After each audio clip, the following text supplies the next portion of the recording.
Hi, everybody. This is Bobby Emer here, founder of Discovery Personal Brand Conference, and I'm here with Cheryl Palmer, and she's the founder of College to Career. She's an executive career coach and has done some really great work in the area of personal branding. Hello, Cheryl. Hi, great to be here. Thanks so much. We really appreciate your time. And why don't you actually take like 30 seconds to a minute to share with us who you are on your brand. Okay, sure. As you said, I'm Cheryl Palmer, founder of Call to Career. In terms of my brand, I guess I would really say that it's providing the best career coaching and resume writing service possible. A lot of people are very confused about what to do when it comes to careers, and they're looking for help. And so I really try to provide that kind of help to people and sort of distinguish myself by being quoted in the media, being a career expert, so that when people come to me, they know that I'm really going to give them great service. Now, one of the things that you're actually very good at is LinkedIn. Yes, that's something that I specialize in. Yes. Okay, so I think one of the things that could be helpful for the audience here is to understand some of the tricks and tools and strategies and how to develop a really strong personal brand on LinkedIn. So I have a few questions I want to go through, and then we'll kind of and then we may have a couple of side questions, but we'll go from there, okay? Sure. A lot of people really don't know how to use LinkedIn effectively. Almost everybody knows that they should be on LinkedIn. That's sort of a given. But just because you're on LinkedIn doesn't mean that you're doing a good job on LinkedIn. And so, unfortunately, a lot of people will start a profile, but that's about it. And they don't really do much with it, not realizing that it's a golden opportunity for them to be able to promote their brands to potential employers and really get more opportunities as a result of being on LinkedIn. So it's a great tool, but if you don't know how to use it, it doesn't work for you. You know, it's funny, someone once told me that if you put together a profile then do nothing with it for years, it's basically a tombstone that says, here lies this professional. We have no idea what you do with yourself. So I find that very amusing. Let me ask the first question for you, which is, in your opinion, how do you determine what your brand is? Yeah, that's a great question. Um, a lot of people really don't know what their brand is, so they don't know how to put it forward. But I would really encourage people to think about what they're best at. What are they known for? What have they been commended for by previous bosses, by colleagues? Because that gives you a good insight as to what you are really all about. What do you do best? Because like any field, um, there are lots of people who do what you do, right? But the issue is, how do you distinguish yourself? What is special about you that sets you apart from other candidates for the same type of position? And so let me just give you a couple of quick examples. Yeah, please. Let's say sure. Let's say you're in IT and you're a project manager. You might be known for turning around failing projects. That's something that a lot of employers would be interested in because, let's be truthful, it happens a lot, right? So that would be a valuable asset that you would bring to a potential employer. But if you simply describe yourself as a project manager, well, how many millions of project managers are out there? Right. Yeah, I mean, it's like So you got to be there's able to show what you consultants, bring. consultants, there's financial investment analysts. Like, I mean, how do you differentiate yourself? That's a good point. Exactly. That's all, what it's all about. How do you differentiate yourself and what value do you bring to a potential employer? That's what they want to know. And that's what you've got to be able to actually promote. That's great. And what about, so why is LinkedIn important as far as branding is concerned? That's also another great question because a lot of people don't realize that at least 95 to 98% of all employers are using LinkedIn to source and vet their candidates. So when it comes to opportunities, if you're not presenting yourself well on LinkedIn, you're not promoting your brand, obviously. But the other thing is you may be losing out on opportunities that you just don't even know about. So one thing a lot of people don't know too is that when employers go looking for candidates, or they just put a position out there, vacancy announcement, you send in your resume, they're automatically going to go to LinkedIn to find out how you're presenting yourself. Oh So yeah. if you've got that, right. So if you've got that tombstone that you were referring to, what does that say about you? And it's interesting. As soon as I recruit a lot of people to work on my team and collaborate with, and I look at their LinkedIn profile right away, and I check them out on Google. And if they have no profile, first off, if they have no profile at all, I wonder what's going on. And number two, I also have an issue if their profile is completely private. Like I can't see any photo, I can't see any information. It's like, okay, why is it so private? Because I think you'd want to have your strong, like they haven't done a good job of understanding the brand of LinkedIn and how to leverage it. So yeah, that bothers me. Well, you've just given a perfect example there, because it's true. A lot of times people don't put a lot of information out there. I can tell you, having talked to a lot of clients, that the reason a lot of people don't put information out there is they're thinking that it might be misused in some way. But the thing is, it's sort of this two-edged sword, because any information you put out there can be misused. That's true. But if there's very little to no information, that unfortunately sends a negative message to potential employers. Yeah, it's a good point. A lot of people fear that, particularly with social media. I always tell them, I say, look, I have 300,000 followers on social media, and I have a public email and phone number. How many people do you think call me or email me? I get maybe 5 emails a month, and I get probably one phone call every 3 to 4 months. No one is calling me. My number is public. So yeah, I think people worry a bit too much about that kind of stuff. Let me ask you the next question. Oh, sorry, go ahead. No, please go ahead. I was going to ask the next question, which was, how can you use LinkedIn to promote your brand? Yeah. The thing is, there's a lot of functionality to LinkedIn that most people are unaware of. And so above and beyond putting out there your work experience, the kind of information that would typically be on your resume, you can also add multimedia. And most people don't even realize this. So you can add video, PowerPoint, audio, documents, all kinds of things. You can put your portfolio on LinkedIn as well. They have the capability for you to do that. So there are all kinds of different types of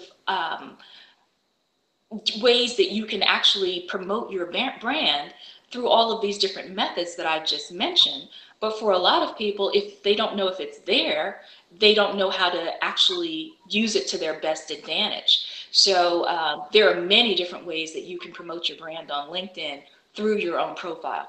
What are some of your favorite ones to use, like in terms of the profile? Like, I mean, I know a lot of people. I've definitely put my TEDx talks, the video on there, because I think people like seeing those. But I'm curious, which ones you like to use? The one that is most popular for me is the PowerPoint presentation. And the reason for that is that most people haven't been on TV, so they don't have video. Most people haven't been on radio, so they don't have audio. But anybody can create a PowerPoint presentation. So that's actually one of the services that I offer through my business is the LinkedIn Profile Makeover. And as part of that service, I offer people a professionally designed PowerPoint presentations with the graphics. So what you do is you add that visual element to the profile so that it's not just flat text. So to be clear, you're putting that on the profile, not on a SlideShare setup. Is that right? You actually can put it on SlideShare and make sure that it's also on the profile. See, the thing is, a lot of people are never going to go to just SlideShare. They'll never see it. Right. But those employers that are looking for you because you submitted a resume are going to be going to your profile. And because most people don't do anything with multimedia, you automatically distinguish yourself by having some sort of multimedia on your profile. Is there any sort of guidelines around what's too much? I mean, I think, it's not, I have hundreds of PowerPoints, so I'm not going to put them all on there, but any sort of guidelines around that? The thing is, as you said, you don't want to overdo it, but at the same time, you don't really want to underdo it either. So there's sort of got to be this balance there.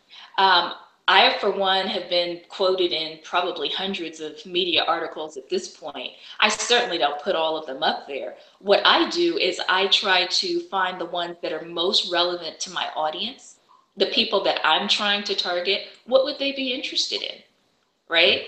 And then I don't do more than 5 or 10 because nobody's going to look at more than that anyway.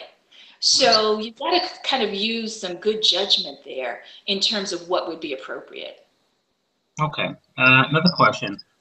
How do you drive traffic to your LinkedIn profile so that others will be aware of your brand? Yes, that's a very good point that we need to address here, because you can create a wonderful profile, put all the multimedia on it, but if nobody sees it, Yeah. what's the point, right? So you've got to get people to your profile. So one of the best ways to do that is through keywords. You definitely should have keywords on your profile. Now, the thing is, you don't want to overdo it, because sometimes people just stack their profiles with keywords and it actually looks unnatural because they've just put in so many hoping to get to the top of the search results that it looks ridiculous. Right. So you've got to do it judiciously. That's my word, judiciously. Okay. You really need to make sure that you have sprinkled them throughout the profile, not that you just stack them all up under interests, for example. But you do want to get to the top of search results to the extent possible. Because think about it. Who's going to read page number 14 of search results when they're looking for a candidate? Absolutely no one. Okay, so if you can get on page 1 or page 2 of search results for your particular field, obviously that's going to stand you in good stead, and the keywords are one way of doing that. But let me just quickly add, because I'm sure people will want to know, how do you find out which keywords would be appropriate? I suggest that people look at vacancy announcements, at least 6 to 8, and see which keywords come up again and again for that particular type of position that you're applying for, and then incorporate those into your profile. Right. Okay. That's great. You know, I find LinkedIn, one of the things I like about LinkedIn, two things. One is the section on volunteer and passions and projects that you're really into. I kind of like filling that up because I really find it's a great way to round out a candidate and also round out what I'm all about. And the second piece I really love about LinkedIn is now when you can actually post an article, like a post that actually shows up in people's feeds. That to me is awesome. Like that to me is about content and driving thought leadership. Is what I'm all about. I've been really leveraging that. I find that's a great way to get your brand out there by sharing some really cool content. Absolutely. I'm in total agreement with you on that, because it automatically goes into the people who are in your network. It goes into their feeds, and so they can view that. So I've just been using it over the last few weeks, and I found it to be very helpful.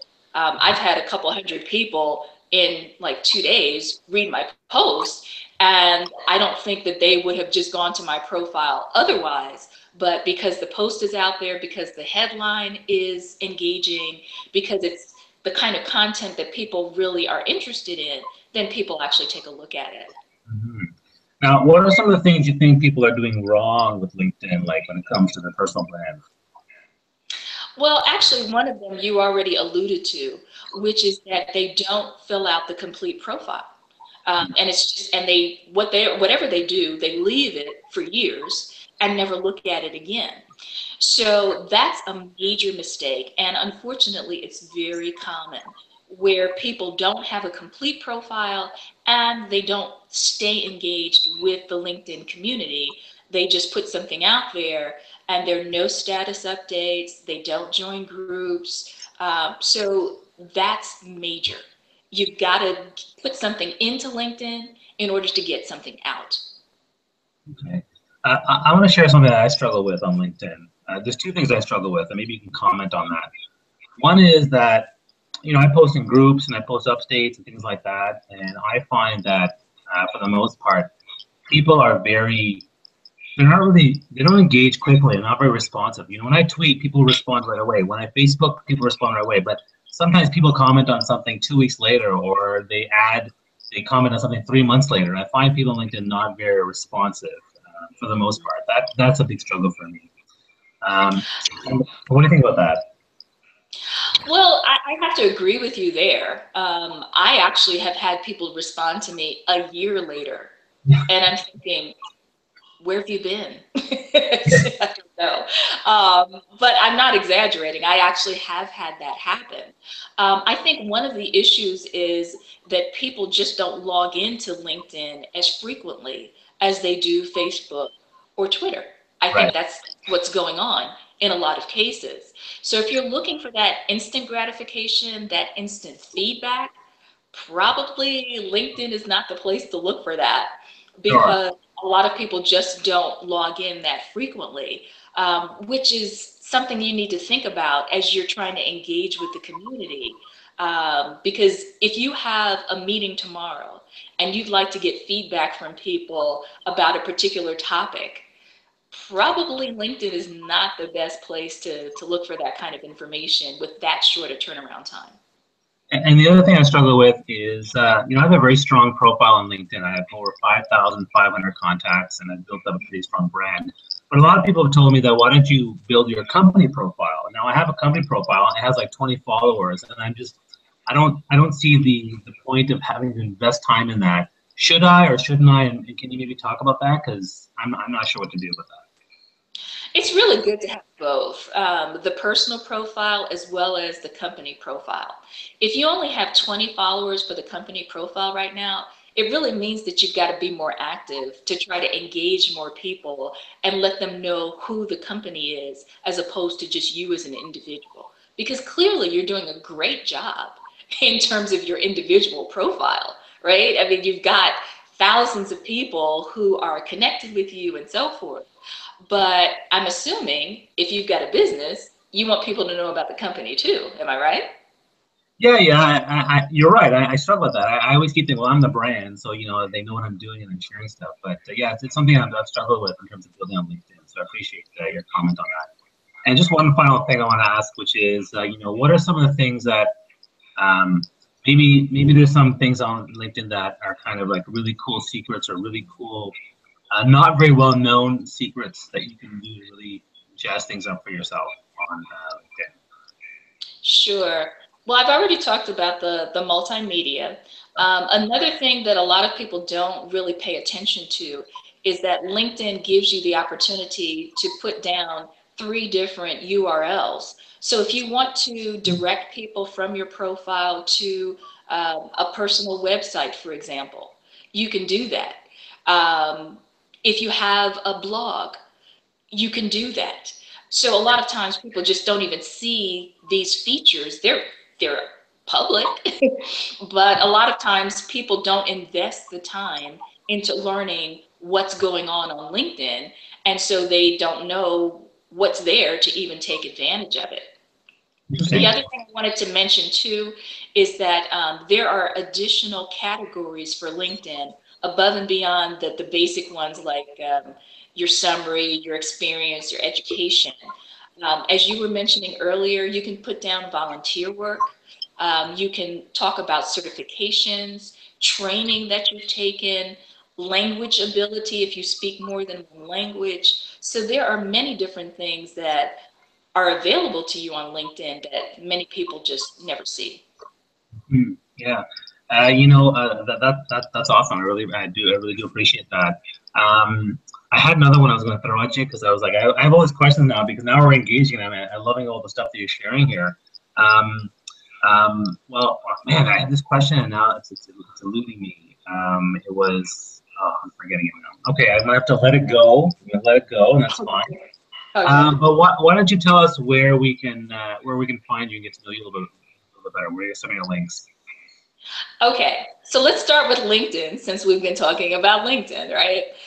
If you look for me, Cheryl Palmer, executive career coach on LinkedIn, you'll find me. So please send me an invitation. And if you can just reference this particular video that we've done so that I know how you heard about me, that's very helpful to me. But please do send me an invitation. I will accept it. I'll also give you my other contact information. I'm located in the United States. And you can reach me at 877-743-9521. That's my number. And you can also send me an email, Cheryl, CEHERYL.Palmer@calltocareer.com. Perfect. That's great. I really appreciate your time, Cheryl. And on behalf of the Discover Personal Brand Conference, we thank you for your time and your expertise. And we look forward to sharing with everybody. And hopefully people have tons of questions and they learn lots from all your expertise. So thank you so much for joining us. Thank you for having me. All right. Have a good day. You too.